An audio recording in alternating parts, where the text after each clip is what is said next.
We are doomed. Humanity, hold my reactor. The signal crackled through hyperspace with the desperation of a dying star. General Caelen Dross leaned into the transmission console aboard the Sovereign-class battlecruiser Thunderhead, watching technician Lyss Aven's fingers dance across the translation matrix. Her dark eyes narrowed as alien syllables transformed into human understanding. Do not come, we are doomed. Lyss's voice carried the weight of a civilization's last breath. The darkness consumes all. Let our fate be a warning. Dross straightened, his scarred hands gripping the console's edge. Around the bridge, officers exchanged glances, some concerned, others calculating. The Brakk system had been dark for 3 months, its trade routes strangled by pirate fleets that even the Galactic Council abandoned as lost. Translation accuracy. Dross's question cut through the bridge's tension. 97%, sir. The linguistic patterns match previous Brakk communications, but the emotional resonance. Lyss paused, her brow furrowing. It's not just desperation. There's something else embedded in the signal structure. Almost like, she hesitated. Like what, technician? Like a challenge, sir, hidden beneath the warning. Dross's lips pulled into something resembling a smile. In his 30 years of service, from the Proxima Rebellion to the Outer Rim pacification, he'd learned to read between the lines of desperation. Where others saw defeat, he saw opportunity, not for glory, but for the methodical application of human warfare.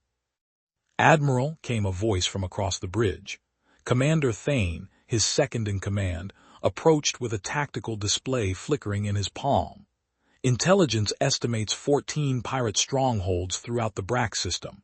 Estimated fleet strength, 400 vessels, predominantly converted freighters with improvised weapons.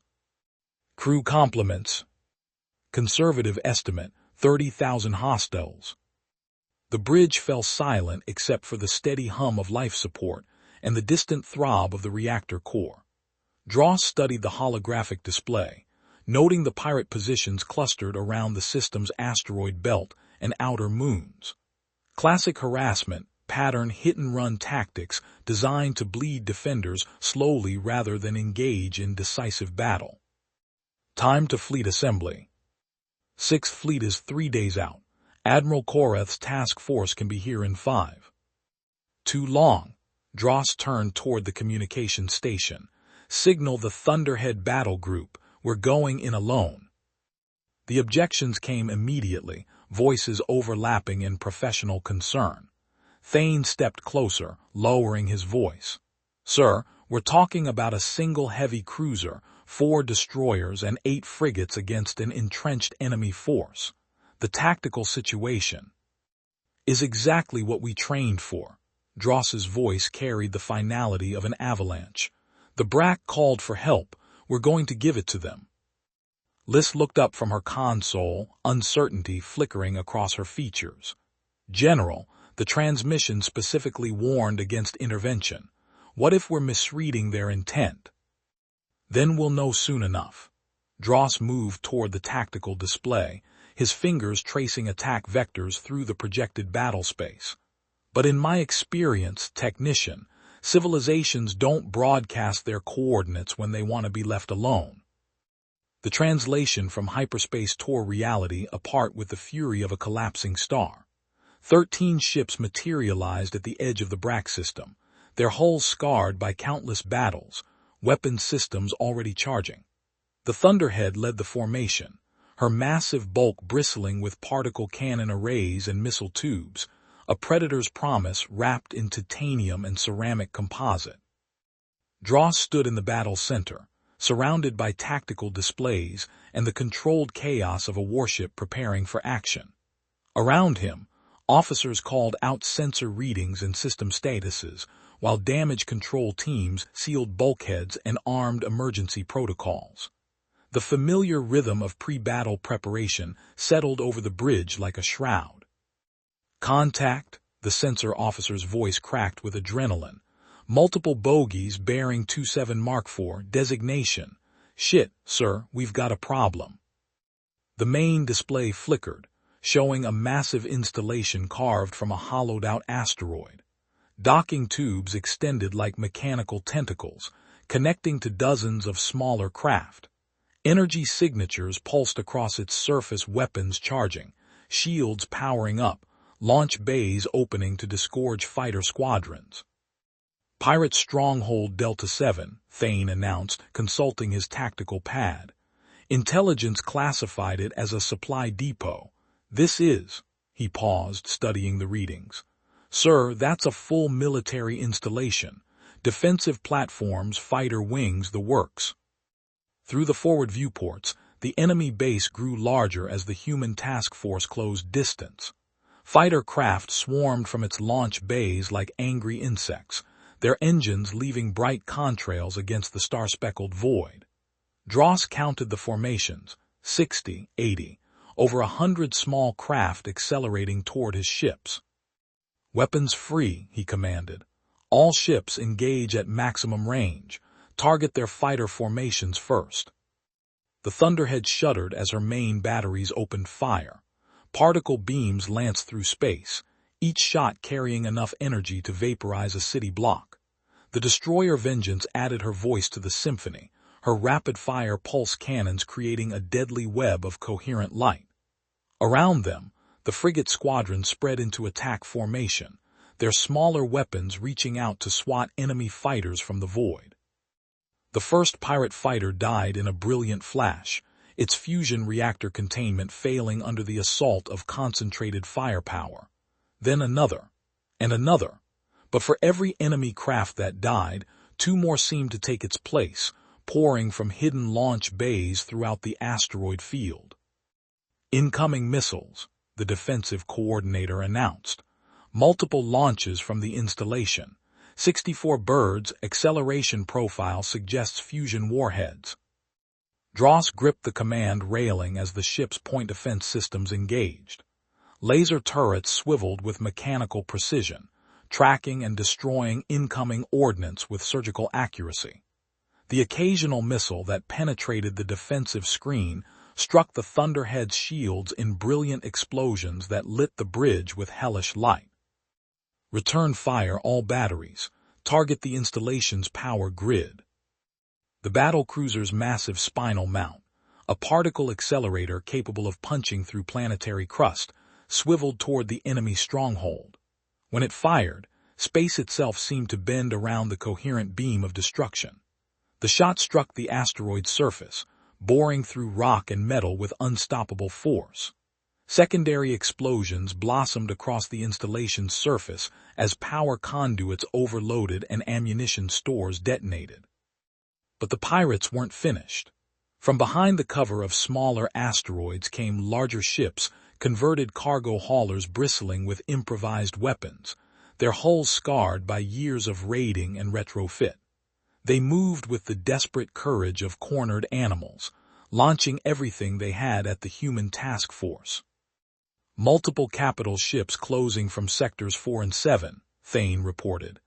Designating targets Tango 1 through Tango 12. They're trying to bracket us. Dross studied the tactical display, noting the enemy's approach vectors. Standard pirate tactics use superior numbers to overwhelm isolated targets, then fade back into the asteroid field when facing organized resistance.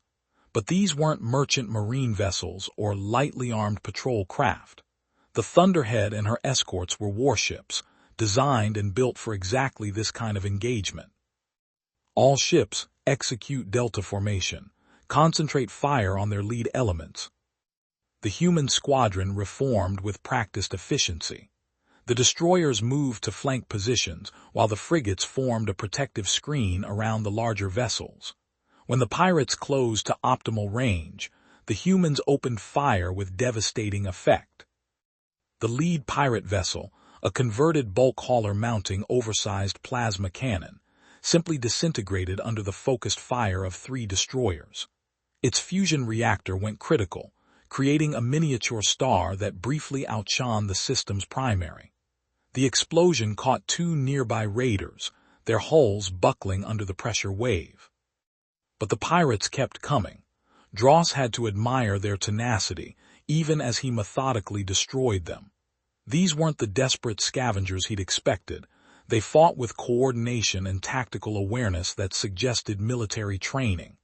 Someone had organized them, equipped them, taught them to fight as a fleet rather than individual raiders. "General," Lyss's voice cut through the battle's chaos, "I'm detecting a transmission from the planet's surface. It's the Brakk." The main display split, showing the ongoing battle alongside a new image. The creature that appeared looked like a cross between a mantis and a tree, its carapace dark green with silver highlights. Multiple arms gestured frantically, while compound eyes tracked the distant space battle with obvious terror.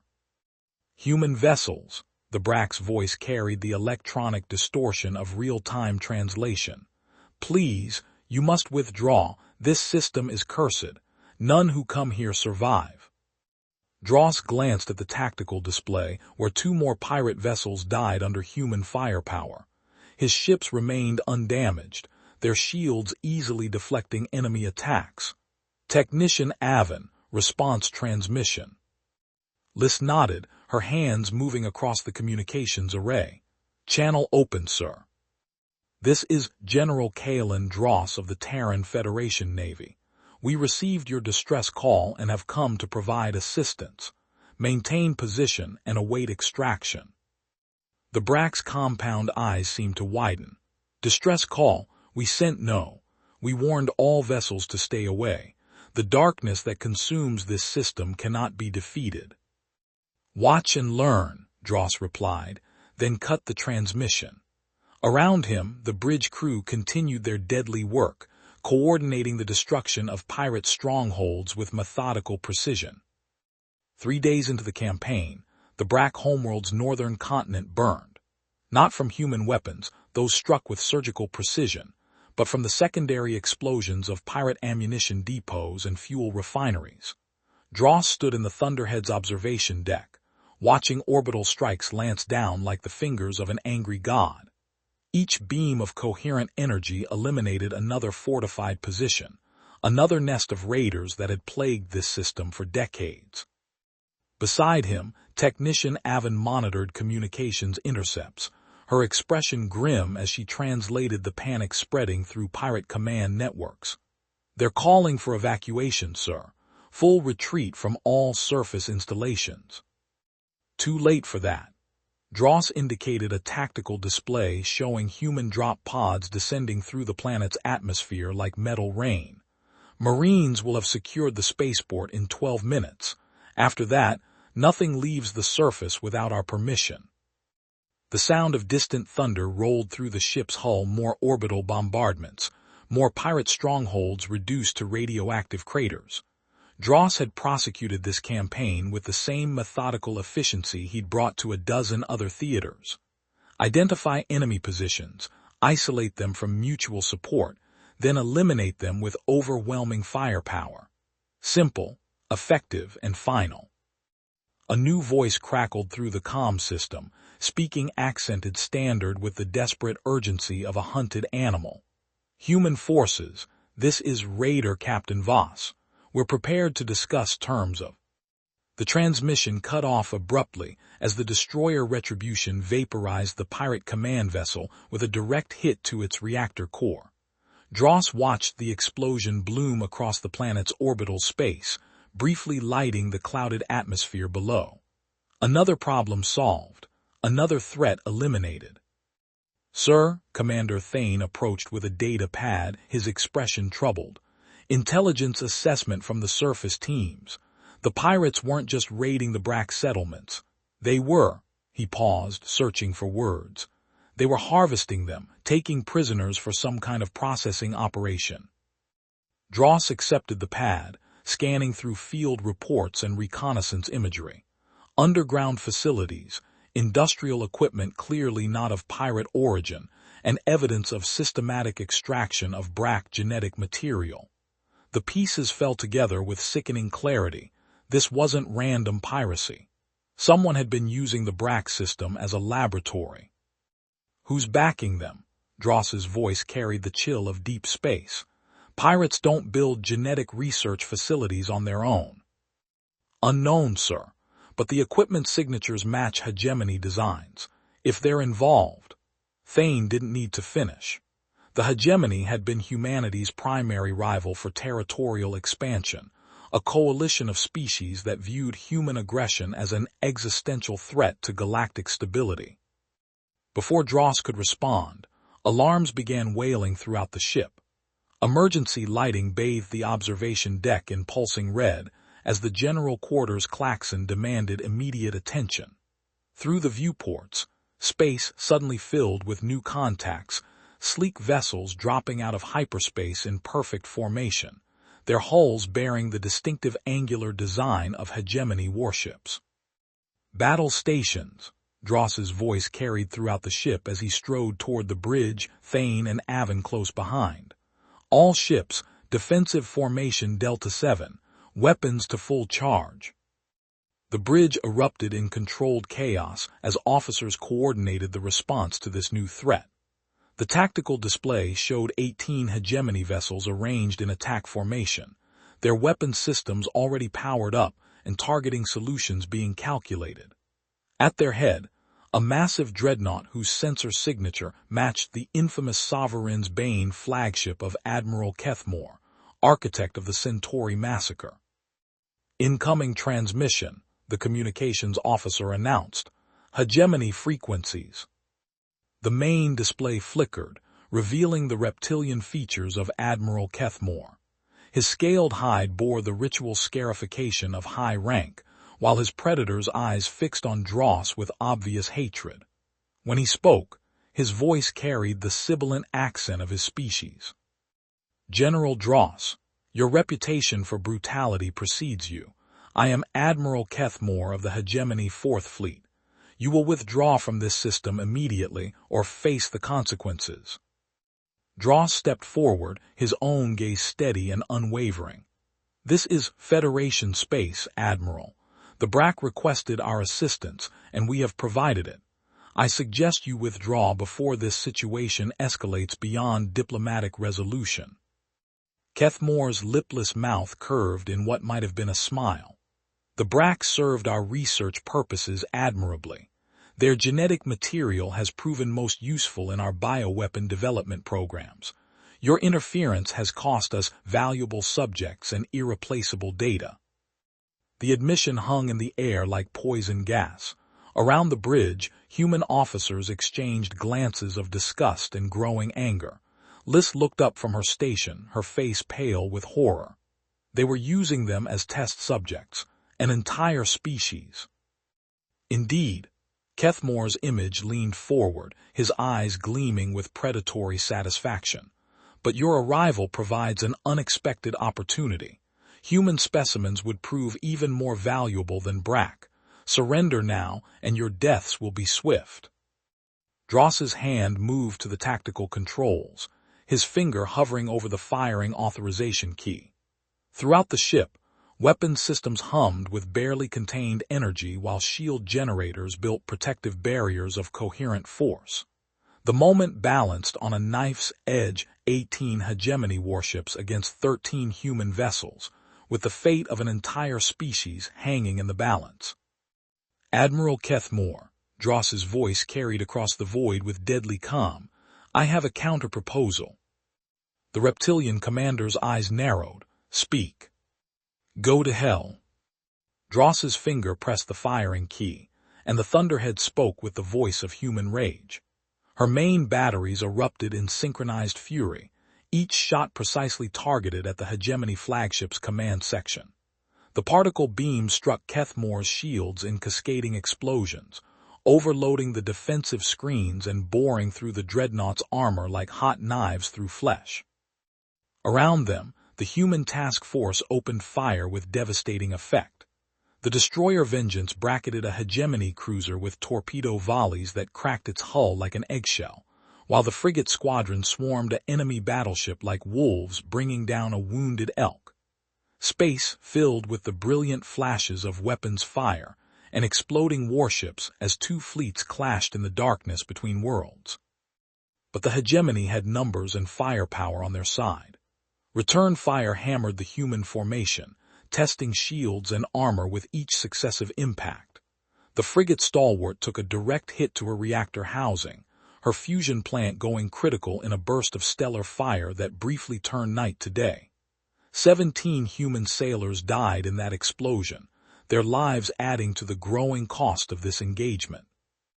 "Damage report," Dross commanded, gripping the command railing as enemy fire shook the Thunderhead to her bones. Forward shields at 60%, minor hull breaches on decks 7 and 12, point defense grid operating at 91% efficiency. Thane consulted his displays with professional calm, even as another enemy salvo tested their defenses. The Retribution reports primary weapons offline, and the Guardian has lost maneuvering thrusters. Dross studied the tactical situation, noting the gradual erosion of his force's combat effectiveness. In a straight fight, the Hegemony would eventually win through sheer attrition.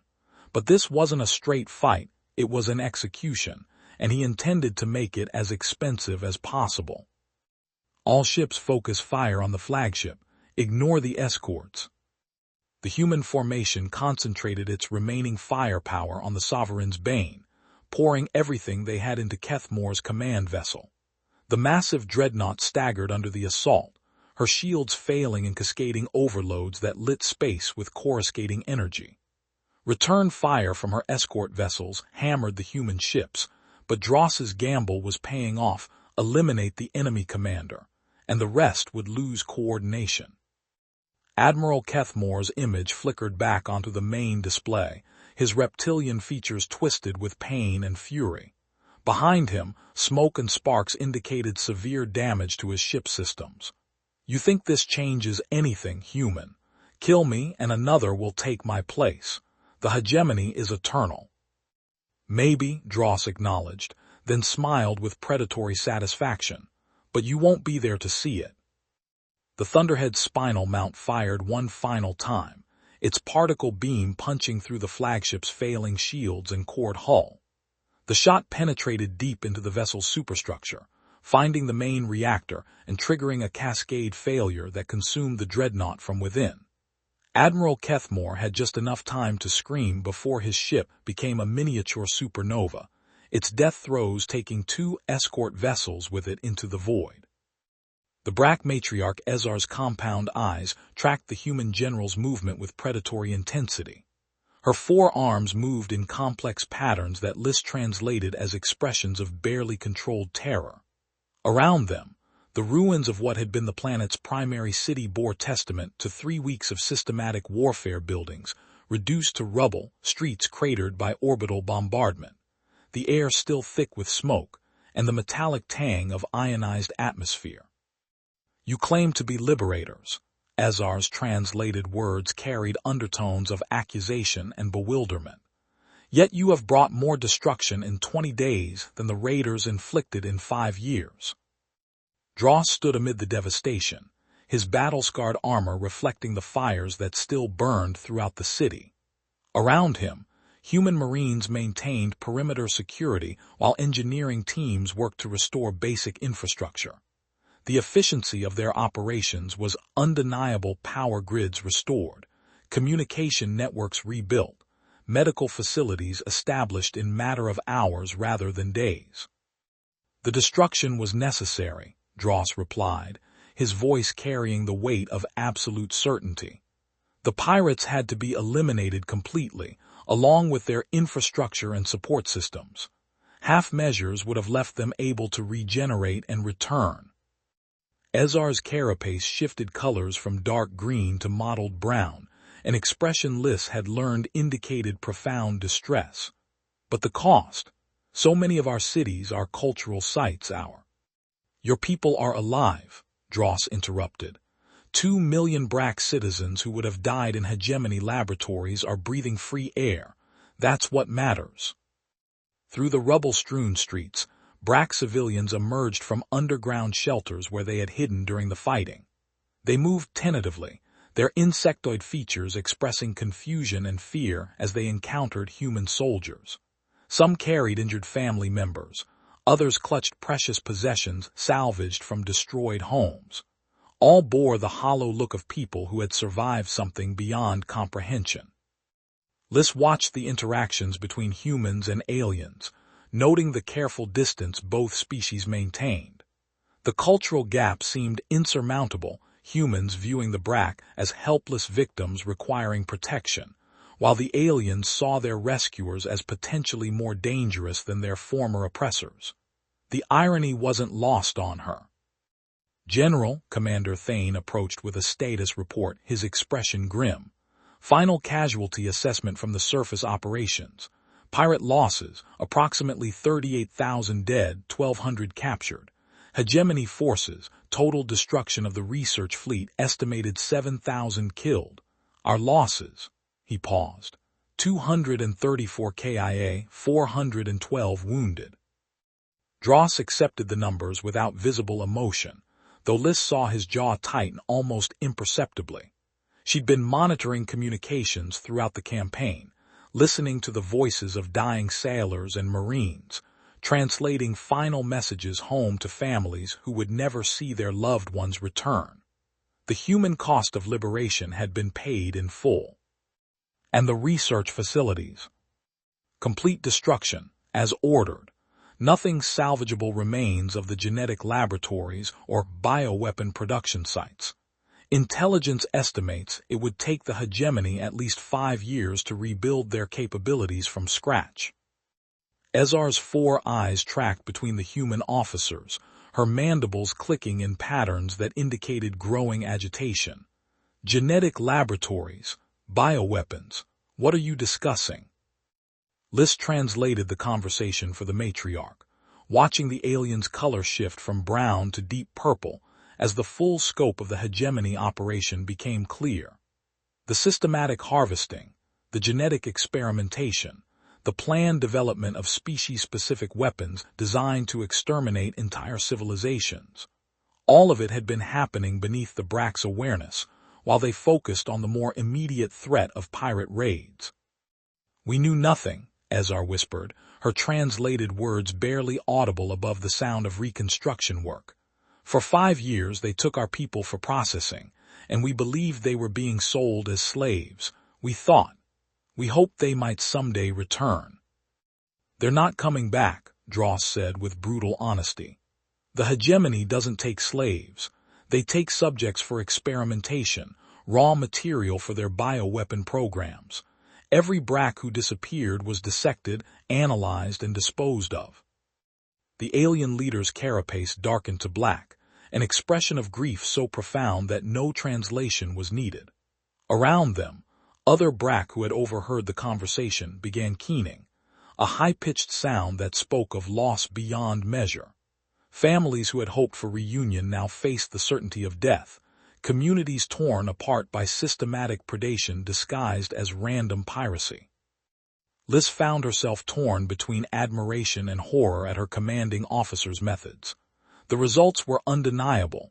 The Brakk system was free, the pirates eliminated, the Hegemony research program destroyed.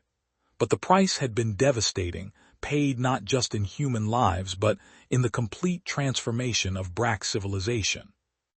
What happens now? She asked, though she wasn't entirely sure whether the question was directed at Dross or Ezzar. The general studied the ruined cityscape, his scarred hands clasped behind his back in a posture of parade rest. Now we rebuild. Federation Engineering Corps will establish permanent installations to prevent future incursions. Trade routes will be secured, defense platforms constructed, patrol schedules established.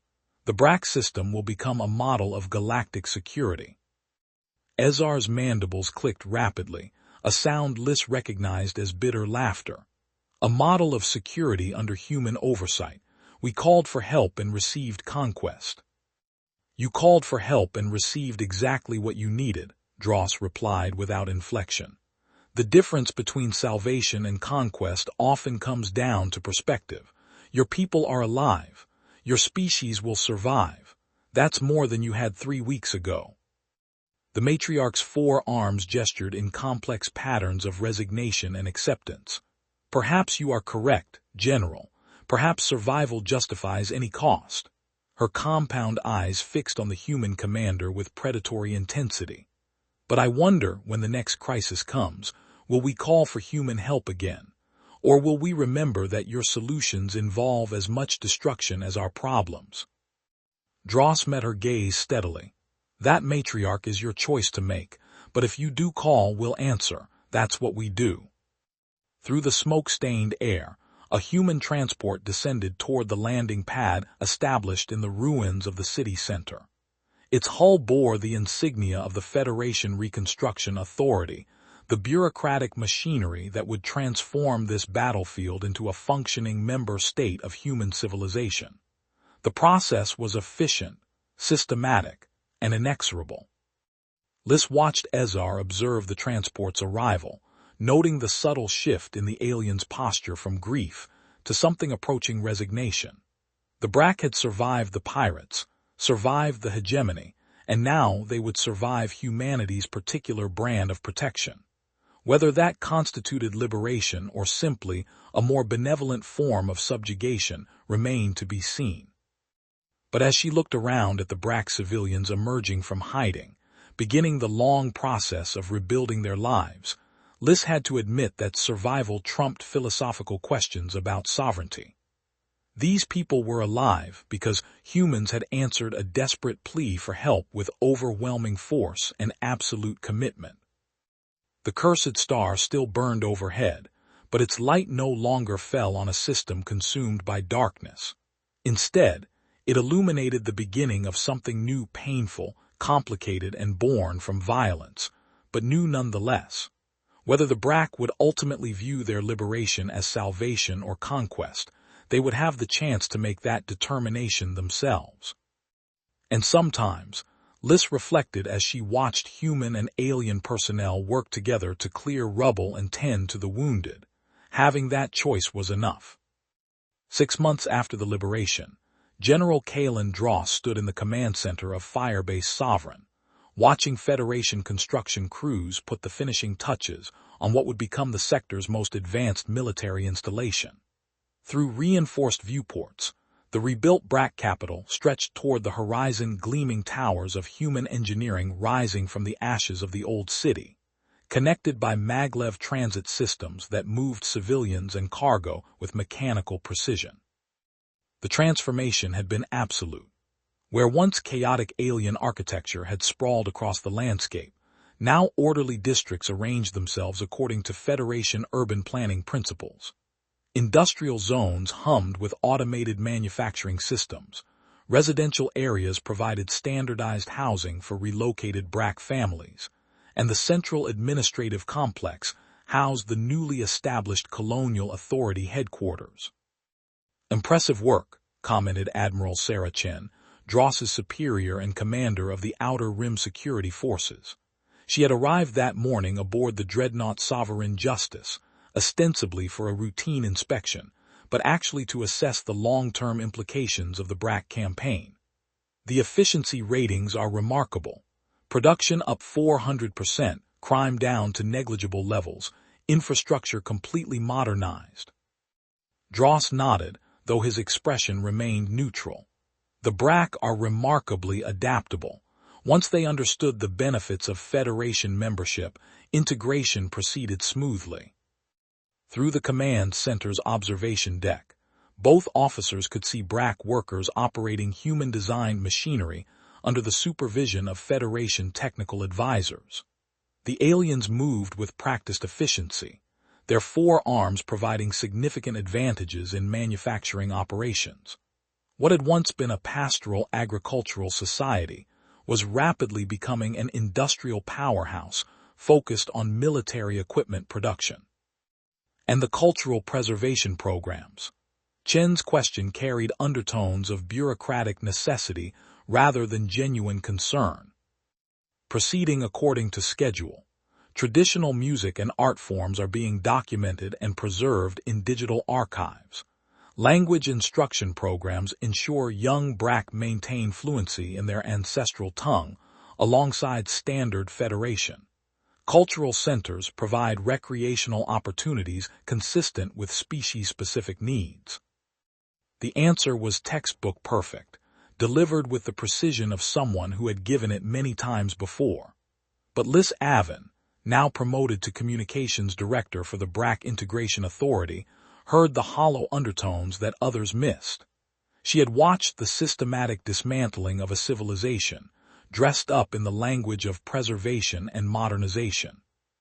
"Technician, excuse me, Director Aven," Admiral Chen addressed her directly. "Your assessment of the integration process from a cultural perspective." Lyss hesitated, aware that her answer would influence policy decisions affecting millions of Brakk citizens. Around the command center, other officers monitored her response with professional interest. The truth was complex, uncomfortable, and politically inconvenient. "The Brakk have adapted to Federation society with remarkable resilience," she replied carefully. "Educational programs have achieved 93% literacy in standard Federation within the first generation. Employment rates exceed pre-liberation levels, and health indicators show significant improvement across all demographic categories." What she didn't mention was the cost of that adaptation. The traditional clan structures that had organized Brakk society for millennia had been systematically dismantled, replaced by Federation administrative units that prioritized efficiency over cultural continuity. Ancient religious practices that involved seasonal migration had been curtailed to accommodate industrial work schedules. Art forms that had taken centuries to develop were now preserved only in museums and digital archives, observed by tourists rather than practiced by believers. Admiral Chen seemed satisfied with the response. "Excellent. The Brakk system will serve as a model for future integration programs. The combination of economic development and cultural preservation provides a template for expanding Federation influence throughout the sector." Through the command center's communication systems, a familiar voice crackled with electronic distortion. Matriarch Ezzar, now bearing the Federation title of Regional Cultural Coordinator, was addressing a gathering of young Brakk students who were being prepared for advanced education at Federation universities. "Remember always that adaptation is survival," her translated words carried across the facility. "Our species continues because we learn to embrace the tools and knowledge our human partners have provided. Through integration, we achieve prosperity that our ancestors could never have imagined." Dross listened to the speech with professional satisfaction. 6 months ago, Ezzar had been a terrified alien leader watching her world burn. Now she was an active advocate for Federation policies, helping to guide her people through the complex process of cultural transformation.